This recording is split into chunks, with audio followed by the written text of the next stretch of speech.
you been bit? I said, have you been bit? Well, get in here then.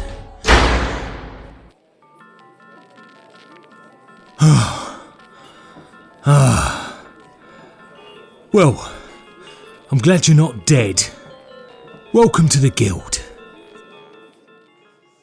You know, I used to love this post-apocalyptic world, you know, Isaac. It was beautiful. I felt like all the people I really disliked were dead, or at least undead, which meant I could kill them. There was vast swathes of the world were just unencumbered by cars and people and noise. But I'm beginning to get a little, you know, I'm beginning to miss some of the luxuries of, you know, the previous age, like a Twitter rant or going on Facebook and realising one of my school friends is actually a neo-Nazi.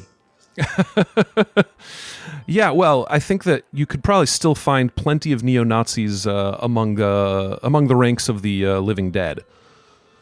Well, I mean, the thing is, it's quite, especially if, you know, you were pointing up at a helicopter when you got zombified and then your arm's stuck in that position. I mean, you might as well live with it now and go the whole hog, you know what I mean? Yeah, well, it really does start making you ask, though, is this in fact the post-apocalyptic age, or was the previous age the post-apocalyptic age? You know, because right now we are free of Twitter rants. You know, I thought that I wouldn't miss them. But I tell you, when people... there was a pure artistic, sort of masochistic joy in people going on about the representations of My Little Pony and being legitimately angry about it. It was such a wonderful, more simple time. And now I have to dig up potatoes. Yeah, I should say that I probably enjoyed Farmville more than I enjoy farming. Yeah, definitely true. And I enjoyed World War Z more than I enjoy World War Z. Yeah, well, constantly killing zombies, again, a lot more fun in board game form. We complained about it so much. Oh, zombie this, zombie that, everything's a zombie theme. But then, you know, it prepared us. I think that ultimately civilization has a fighting chance thanks to zombicide. But you know what they don't tell you about the constant hack slash? They don't tell you about the carpal tunnel. It's a real nightmare. Yeah, this is true, but fortunately we have all these opioids lying around. You know, I tell you what, I never thought being a fentanyl addict would be so liberating, but here we are. Absolutely. Well, and I've brought a whole shipment over from the States, so we should take a look at that before we get any further. So you can, you know, make your selections. And Well, anyway, I mean, it's lovely talking to you about the debilitating, liver-destroying opium addiction. But did you know that I go around on a Segway and I ask the survivors questions about board games? Are you familiar with this? I'm certainly familiar with your mode of transportation, which frankly is one of the horrifying holdovers from the apocalyptic age. But yes, let's talk about board games. What do you have in mind? Well, you know, I was going around on my Segway and you know, I think I bring a bit of early 2000s retro joy to the compound because there is no way you can't not look like an asshole riding a Segway. And I asked people questions. And so this time I asked them if gaming do you think gaming needed a required reading list, a list of classic games, a board gaming canon, if you will? So firstly, I want to ask you sort of what is the purpose of a canon in general, and do you think board games would benefit from it? Yeah, so you're asking the right person, if by the right person you mean someone who has opinions with relatively little knowledge, buttressed by the sheen of a degree granted upon me, conferred as a Bachelor of the Arts in English Literature. So did you have to write a dissertation for that? I did. What was it on? I wrote about fairy tales. So I wrote about a gentleman named Vladimir Prop, who in Russia created a typology of Russian folktales, and I talked about the applicability of his typology to other kinds of myth and fairy tale frameworks, including, which I'm sure you'll know, the Bible. And who said that the academy wasn't just a navel-gazing place where people just indulge their own passions to no utility whatsoever? Yeah, I certainly nobody who's ever been to university would have that impression of it. It's totally an outsider critique and really has no place in this conversation. But the point being that the conversation about canon and what is canon and who should write canon and so on is very much alive in in English literature, and not least because the literature canon and the Western canon is so heavily white and male, and there's sort of a desire to revise and rethink that now. But basically, canon serves, I think, at least two purposes. One is it's an exemplar of excellence, right? We want to pick out the stuff that we think is really great and say, hey, this is the really great stuff. So we want to ensure that people, when they engage, when they spend time reading or playing, that they know what the best stuff is so that they can, use their time wisely. The second reason why we have canon is to create shared vocabulary. Right? I don't want to have to explain the plot of Hamlet every time I want to talk about Hamlet. I need to know that you've read Hamlet. And certainly the canon is self-reinforcing in that the writers who have been writing over time have read the same material and are often alluding to it or playing off of it, and you miss the interplay of that creative conversation if you haven't read the same material. So a shared vocabulary is the second reason why we canonize. I think it's really interesting because whenever people talk about this sort of thing, when they talk about a canon, the instant reaction will be, oh, you're an elitist, oh, you're a gatekeeper, oh, you're not letting us in. And I think to some degree there is an aspect of that, but I think it's a lot less than people assume. But I think we live in an age in which everything is instantly deliverable, right? We no longer have to wait for our favourite TV show to come on. Everything will be delivered to our house whenever we want it. And so there is am I being horrendously old man-y here?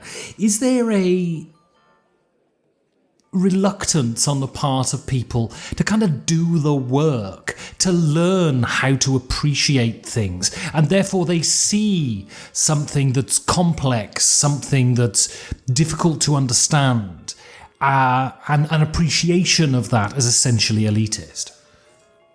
That's a tricky question because I think that it comes to the issue of what expectations do people have in playing games at all.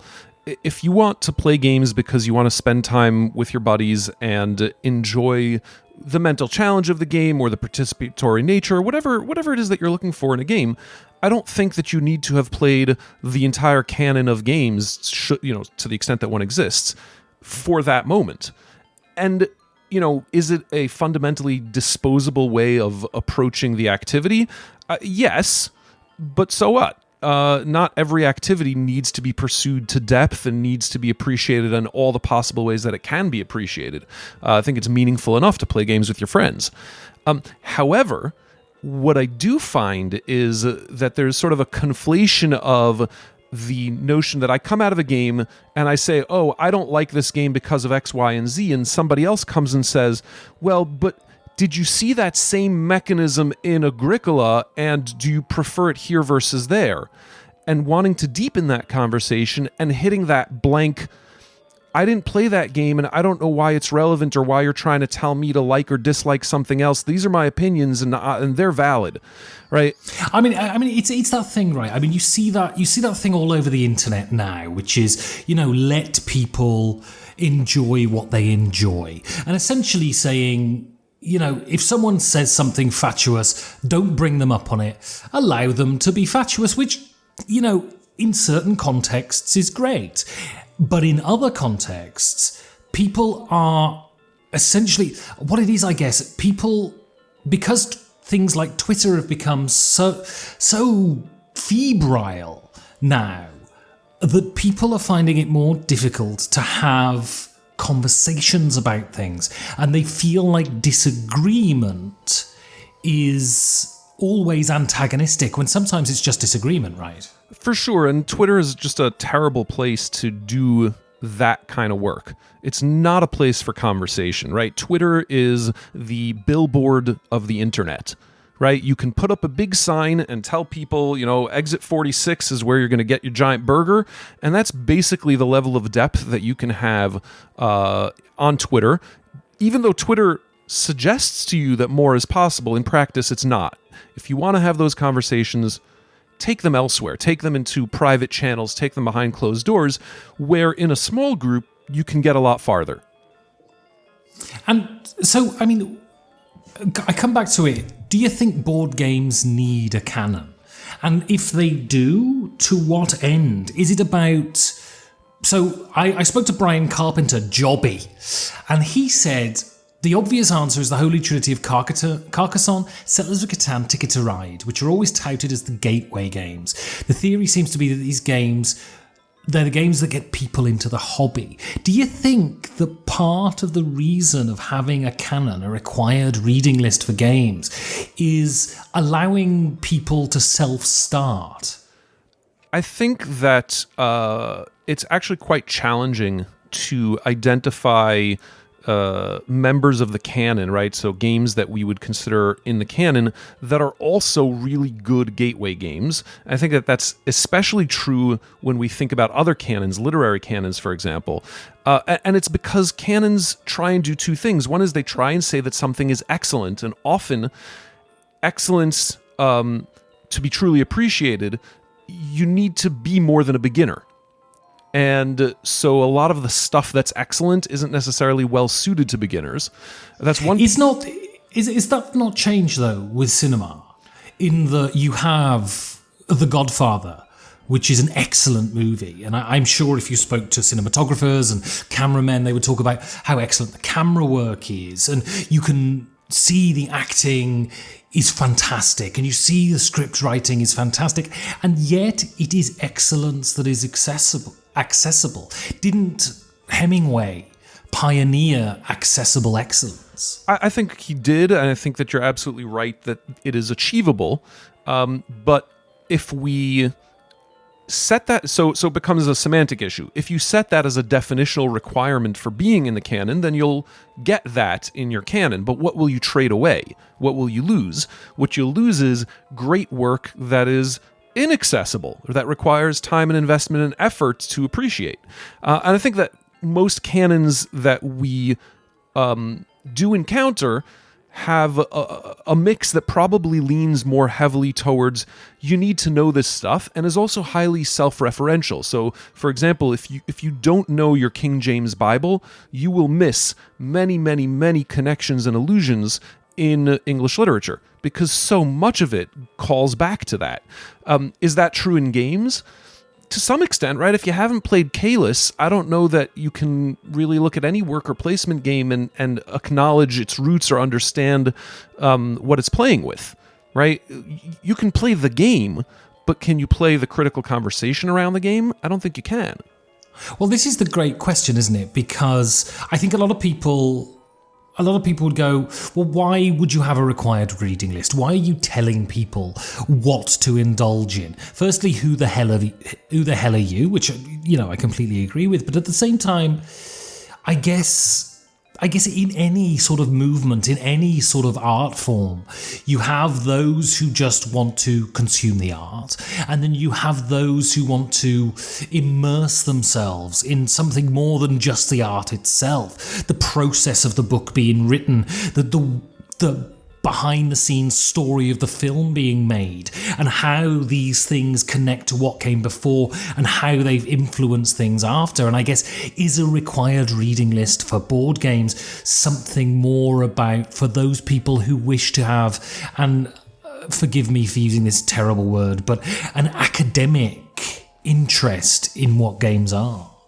So there's probably the doyenne of English literature critics is a woman by the name of Professor Helen Vendler, and she was for a long time the head of the Modern Language Association.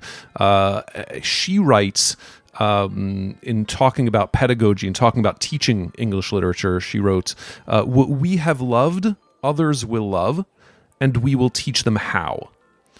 And this is, you could print that on a t-shirt for elitists, right? It comes off as this incredibly condescending statement in some ways, right?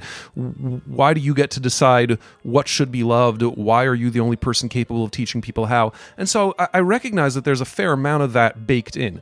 However, taking that at sort of in its best way, in its most charitable light, what Wendler is saying is, look, a lot of people read books before you showed up. A lot of people played games before you showed up. And it turns out that we like some of them. And we'd like you to play them with us, because they're really awesome. And so this canon is not gatekeeping, even though canons sort of do serve a conservative function, a kind of gatekeeping function. It's not that we don't want you to be involved. It's more, this is an invitation. We love all this stuff, and we can show you why we love it and sort of how to love it, right? What's the best way to love it? It may not be the only way, and maybe you're an explorer, right? Maybe that doesn't speak to you. But I think that for a lot of people, that's a really amazing invitation to say, don't stumble around the 3,000 titles a year that are produced and try and find something decent. Come work with somebody who has been down the path before and who can point you to some great things. It's interesting. I think board games are yet to mature. I think that's an issue. They're not seen as an art form. There is a big resistance to refer to games as art forms, and I think there's an accusation of pretentiousness. And when it comes to my case, that's certainly true. But it's that sort of thing. If you were to say to someone, "I want to learn how to meditate," should I go and see this yogi on a mountain? People would go, yes, of course, that seems plausible. Or, I want to learn how to build a cabinet. Should I go and speak to a cabinet maker? Yes, of course, you should. I want to learn how to appreciate games, and I want to know what games are good. Should I go to someone and speak to them? And it's like, no, how dare you say what's good? Because I think there's not a feeling that there are experts in the hobby yet, right? Well, I think also that not only is it an absence of experts, it's a doubt as to whether there is expertise. So, in other words, a lot of game designers really resist being identified as artists, right? They prefer to think of themselves. They prefer to think of the work as maybe a craft rather than art with a capital A. Partially. Well, I'm very much, by the way, I'm very much of the opinion that should be the case. I can tell you from my experience as an actor, if you ever go into a rehearsal, if there is an actor who refers to himself as an artist, that actor is going to be a humongous pain in the arse for every rehearsal session. I think people who create shouldn't be the ones to call themselves artists. I believe it's the people who consume and criticize that have that role. Well, that's a fascinating approach. I'd be curious to hear more of what you feel is baked into the term artist that makes you feel like creators shouldn't take that perspective. Well, it's because it's about who you serve. And the point is, there is this sense that the artist is serving themselves. They're creating for themselves. If a byproduct of that is people like it, well, that's all well and good. But it's about satisfying an innate desire to create something for yourself. Whereas being an actor, it's intrinsic that you're not working for yourself. Your performance, the way you feel about your performance, is absolutely incidental to doing the job. If the director tells you, no, I don't like the way you're doing it, you do it like this, your job as an actor is to do it like the director tells you. Because the hope is, then the audience will react to that. Hopefully you think the director knows what they're doing, of course. Because your performance is nothing to do with you. It's all to do with the audience. You are facilitating the audience, and every sort of performative art is that.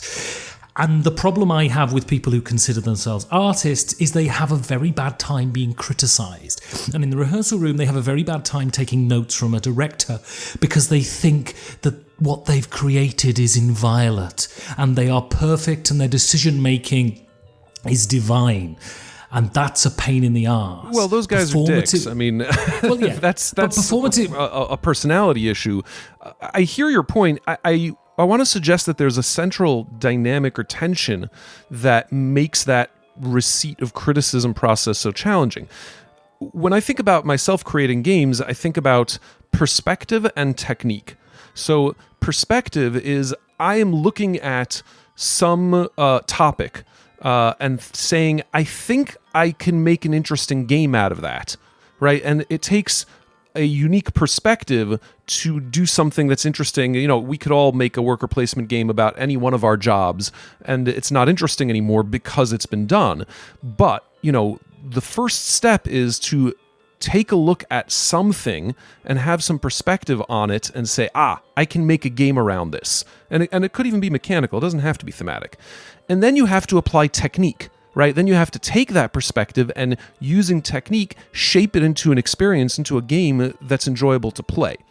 And this is my issue with the artist. The artist doesn't believe that technique is a thing. The artist believes that it's this divine gift from God and it's instinctual. Right. And you cannot learn how to do something, whereas the whole basis of any art form is technique. You need to be craftspeople. If you go back to Titian and Da Vinci, they didn't think of themselves as artists. They thought of themselves as craftspeople. And I think you produce better work if you think like that. So you might, but I wonder about certain games that have come out that I don't know would have come out from somebody who thought of themselves as a craftsperson. Or I should say, they feel like games that were made by somebody who thought they were an artist. And I don't know if they did or they didn't, but I look at a game, let's take a game like Nyctophobia. Nyctophobia, to my mind, is a failed game as a formal game, right? It's really fragile. Nyctophobia, for folks who might not have played it, is that game where it's 1v many and one person is the killer and everyone else is blind in the forest. And literally they're blind. You wear blindfolds as you play and you play using touch only.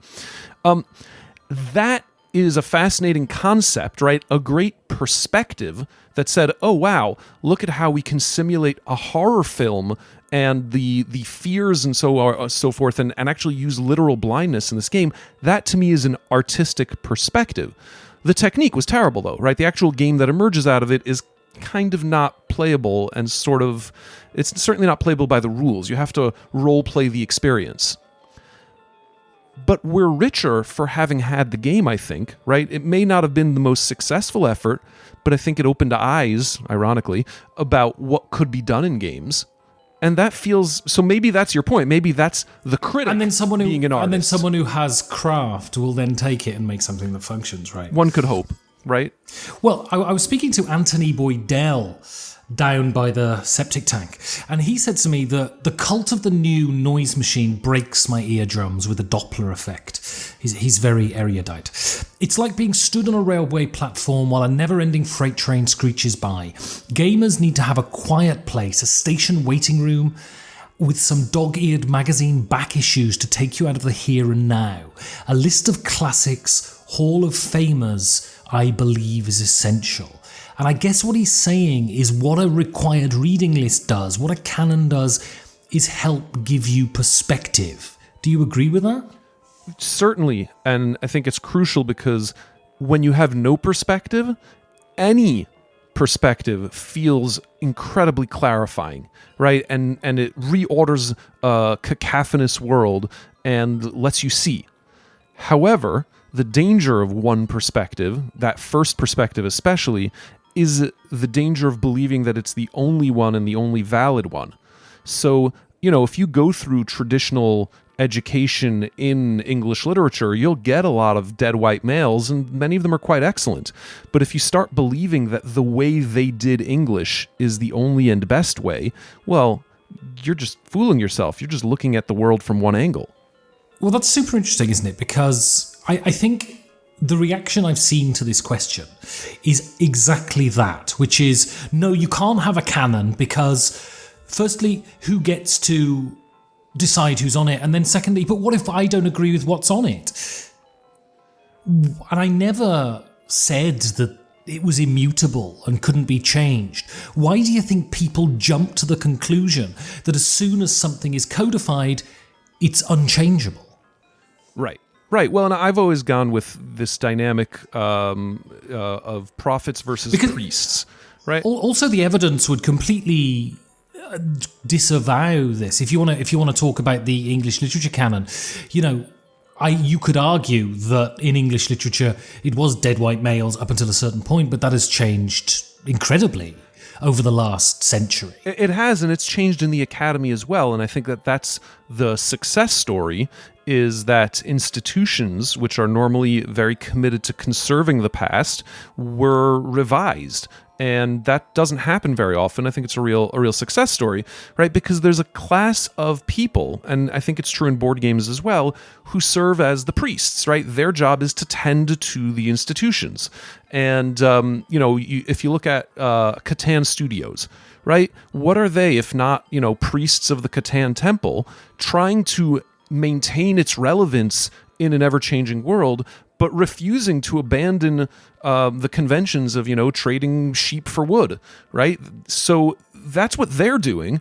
But then you've got the prophets, right? Then you've got all those indie designers and folks and publishers from outside of that Mayfair, Rio stranglehold who developed a whole new world, who found new truths, who established new perspectives.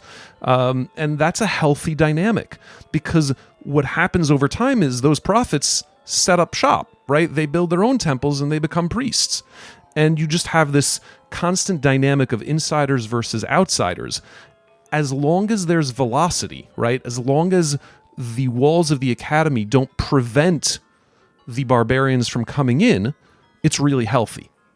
I think what's super interesting is there is this assumption that the academy will be constructed, the walls will be put up, dictates will be released, and we can never contradict them. And there is no evidence in history, especially among the arts, to suggest that has ever been true. You could argue maybe in the Dark Ages when only the monks could write, but ever since literacy has become relatively universal, there have been staid conservative areas and people saying you can only do this. But the underground has always pushed forward and produced new things. And I think forward momentum is unavoidable and will always happen until the sun explodes and consumes the planet, right? Well, I certainly hope so, but keep in mind that we lived under the reign of monopoly for 100 years.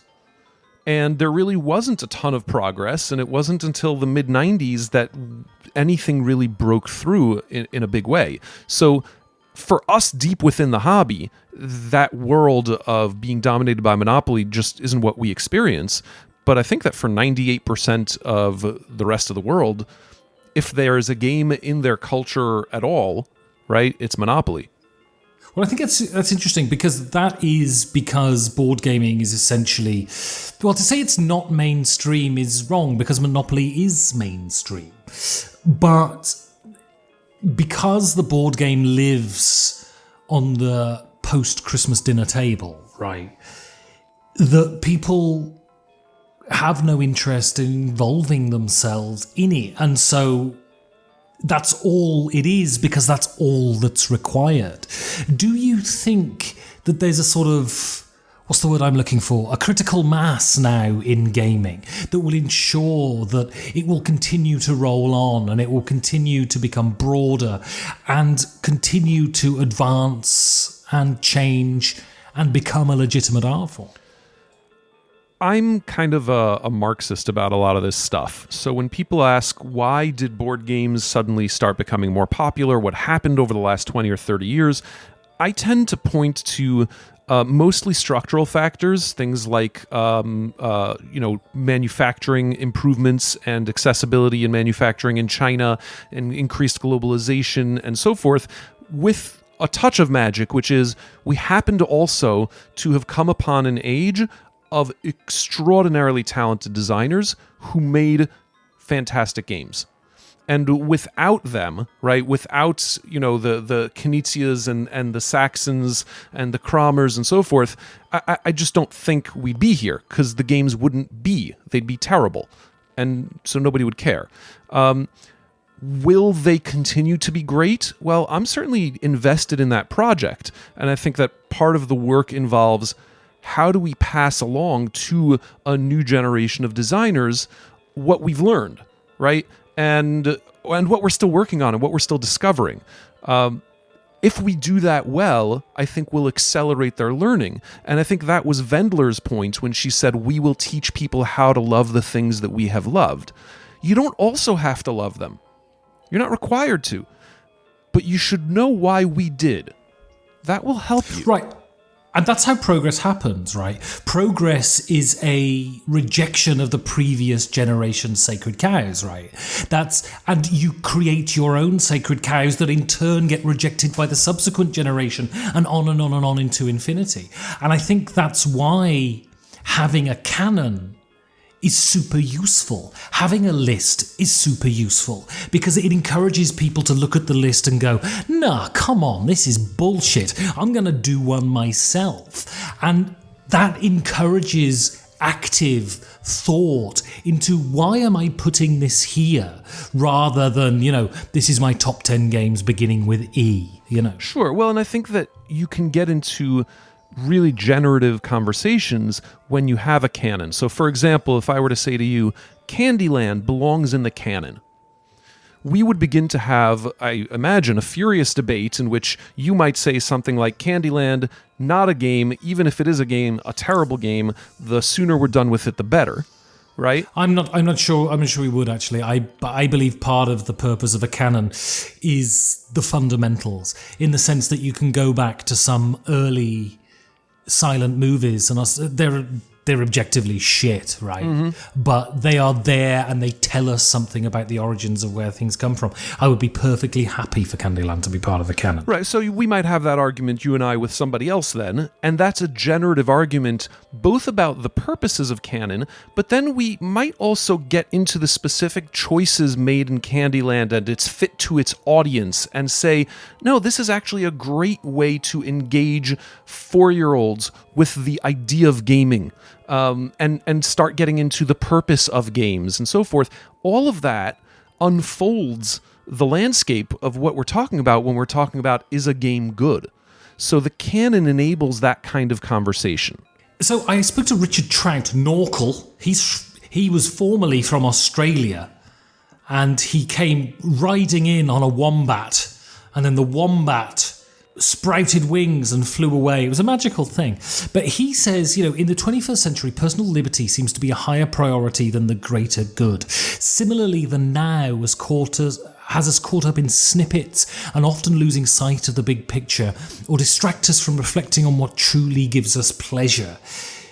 Do you think that with Twitter, with atomization, the atomization that the internet has given us, and also this notion that we are all singular and special and unique, and everyone's opinion carries the same weight, do you think this almost narcissistic desire to have faith in your own opinions will make creating of a canon more difficult?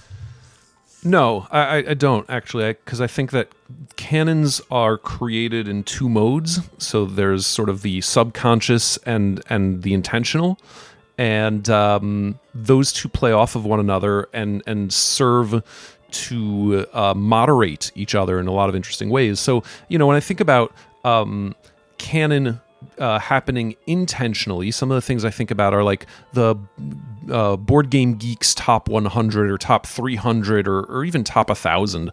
And in some ways, it's a terrible place to make your list. And, I certainly don't think that there's a lot of distinction between being number 10 versus number 50, and certainly not between 110 and 150. That said, it would be hard for me to pick out games that were not in sort of the top 300 of Board Game Geek, but that I felt deserved to be in the canon.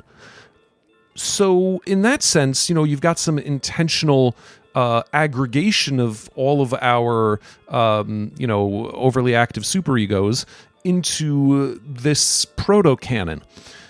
But you get it in other ways too. Jeff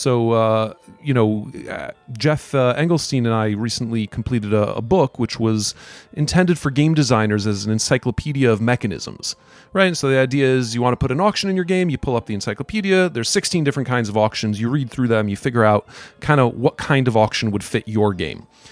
You know the world's over, right? You know there's no one around to buy your book. Well, that's good because we couldn't produce more than 3 copies carved into tree bark, so it's not relevant. But it just shows you how much we enjoy the sound of our own prattling that we did the job anyway.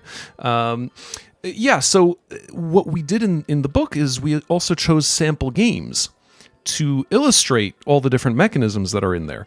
And in choosing those sample games, we were essentially kind of self-electing a canon. And not only did we do that, so we did that sort of subconsciously, right? I happen to have played this set of games, Jeff happened to have played that set of games, and when we needed to illustrate a mechanism, we chose from what we knew. But then we looked at the entire list of games that we cited and said, have we missed anything?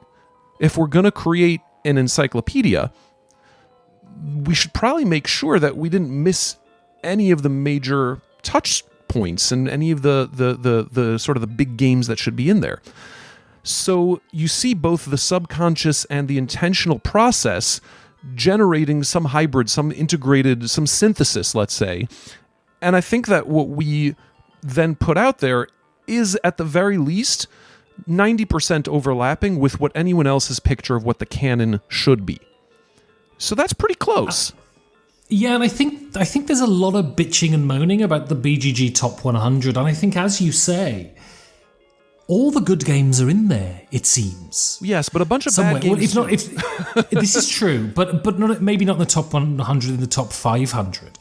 I don't think if someone really loves Dungeon Pets, or someone really loves Agricola, or someone really loves Through the Ages, I think you could look at the top 500 and go, well, all of those are in there.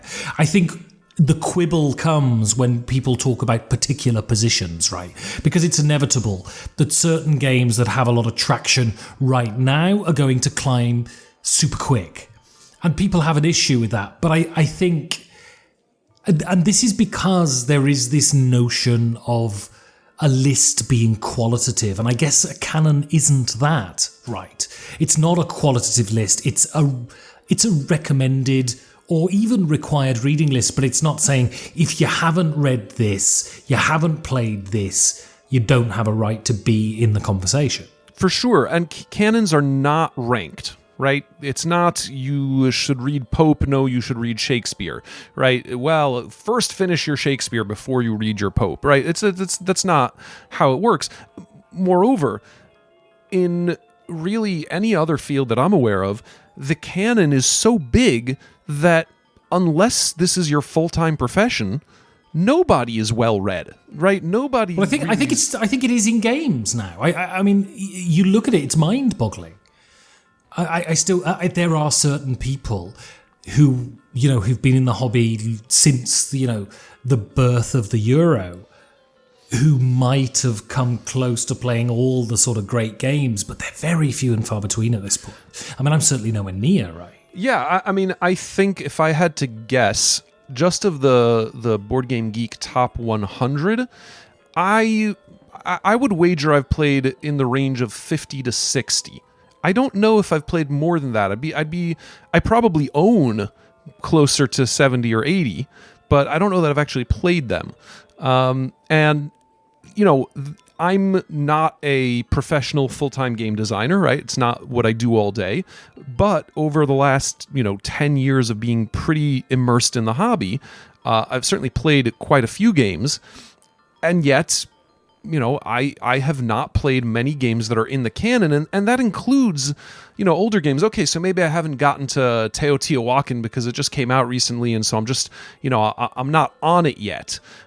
Fine, fair enough. But, Gloomhaven's been out for 3 years and I've never played Gloomhaven. It's the number one game, so I caution us in evaluating any ranking system. Like, they're all broken and the math behind them is always going to yield some odd results. So let's not worry about any of that. The better question is, if somebody came and said, all right, I want to get into this board game thing, make me a list, what are the next 10 games I should play? Would you turn to the canon for that? Or would you turn to something else? No, and I think that... And the thing is, I think there's a feeling with canon that games have to be around for a certain length of time. So that discounts games that are new. But I don't believe that either. I think there is such a thing as an instant classic. Anyway, I was speaking to Nick Case, Big Bad Lex, and when I asked him the question, I said, do you think there should be a list of classic games that you should play if you want to have a well-rounded knowledge of the hobby? And he said, why should anyone want or need a well-rounded knowledge of the hobby? And it made me think, why should people need a well-rounded knowledge of the hobby? Yeah, I mean, the same could be said about sports, right? So does anybody need to know who are the top 10 running backs in American football? You don't need to, and you can watch a game of football and enjoy it without having that knowledge. But there's no doubt that for those who invest further, there are greater returns, right? You enjoy the game on more levels. I'm reminded of Professor Frink pushing that children's toy with all the balls bouncing around inside it, and explaining that as a physicist, he appreciates this toy on far more levels than the children around him possibly could, right? And that's that is what nerdery is, right? Being a nerd is that you see so many more facets because you have so much more specialized and in-depth knowledge. Good. Enjoy that.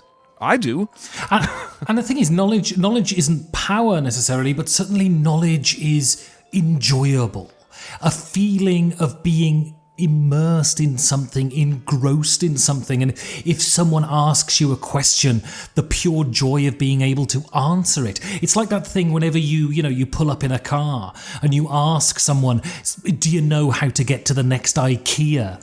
And people love demonstrating their knowledge. They absolutely adore it. And I think that's one reason for having a well-rounded knowledge of anything you want to be involved in. It's a human desire. And you may not want to have a well-rounded knowledge of gaming necessarily, but if that's the case, you don't give a shit about a canon anyway. But I think if you're into gaming enough, you want to have a well-rounded knowledge because it makes you feel part of the community, right? No doubt. And, your point about people loving knowing things and demonstrating their knowledge, it's true, but it can also be accused of being masturbatory, right? This knowledge is not meaningful and not important, and the only gain that you're getting out of it is the pleasure of knowing it when somebody else doesn't. Well, it's that question, right? I mean, in the 80s in Britain under Thatcher, there was this big sort of crackdown in the schools on music and art and drama because it's seen as masturbatory. There's no practical application. You should learn mathematics and science, and that's it. Well, knowledge can exist simply for the existence of itself, right? We're not robots. You can't feed us binary code because we can't live off it. Right. Well, and don't knock masturbation. It is sex with someone you love. Indeed. But I think that the notion that knowledge is an end unto itself is a pretty esoteric and kind of ivory tower thing to say relative to let's play a game. And I think that that's where we run into the challenge, is that are these games meaningful enough or important enough to even have this conversation? I think some of them are, but I sort of am okay with the designers out there who say, look, I'm just trying to make stuff that people are going to have fun playing, and that's all it is. And what's really super interesting, and we come back to this notion of the artist and the craftsman, and no general rule is ever 100% true, but I remember speaking to Vlada Chvátil, who I think is, it's inarguable the man's an artist if you look at the breadth of his work. And I said something like that to him, and he said, no, I'm a game designer. And what that suggests to me is a man who takes himself very bloody seriously. And because he understands that games have a purpose, and if you don't fulfill that purpose, they can't become art because they're not functioning. They're a three-legged chair. Well, I would want to analogize game design to architecture much more than to fine art or literature or movie making. Because architecture is judged by its usability as well as its beauty. And that usability creates requirements that you can't overcome simply with aesthetics, right? You have to overcome them with craft, with technique, with tools. Neither can you with literature or film, but I take what you're saying and I'll let you carry on. For sure, but and I'll point out that architecture is ultimately also much more participatory in the way that games are, right? That a game's narrative only emerges when people play it, and the same is true of a building, right? The flow of a building and the way that the space has been cut up only emerges when people wander through it.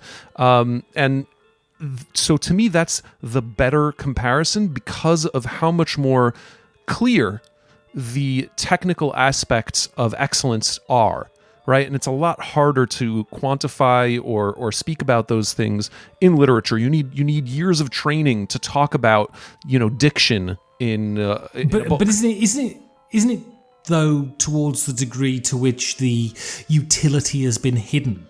Because I think if you look at board games and you look at computer games, the mechanics in computer games are hidden, but doesn't mean there's no mechanics in the game, right? And it's the same with the construction of a novel. The scaffolding has been removed and the novel can stand on its own, but that doesn't mean there aren't things underpinning and underlying the construction of that work, right? Absolutely, and it just becomes a question of how close they are to you as the consumer or conversationalist, in the sense that when we take apart a book and we talk about, we do a plot diagram, right? And we try and evaluate where are the high and low points in the narrative, and that is a lot less clear than when we look at the victory point outputs of a game, right? Because those are laid bare to us. So when you try and analyze and evaluate, I think that in many ways what's so appealing about games is how much closer to the surface some of that stuff is. Right? Well, anyway, it was lovely to talk to you, and I'm starting to be a little bit woozy-headed now because I still can't get my head around this bathtub gin. It's destroying me. So I'm going to go outside and I'm going to exercise my right as a British citizen, and I'm going to inflict violence on some zombies. Well, that sounds wonderful, and I would encourage you to look into the zombie yoga, right? It combines a lot of that meditational aspects of yoga with punching zombies in the nuts, and I think you'd really enjoy it. If you want to join the guild, first of all, scrape the ectoplasm off your rain gear. Then go to 5 games for Doomsday Guild number 3209. Now, we can't rebuild civilization unless we start being civilized. So get out there and commit some righteous violence. Get on it.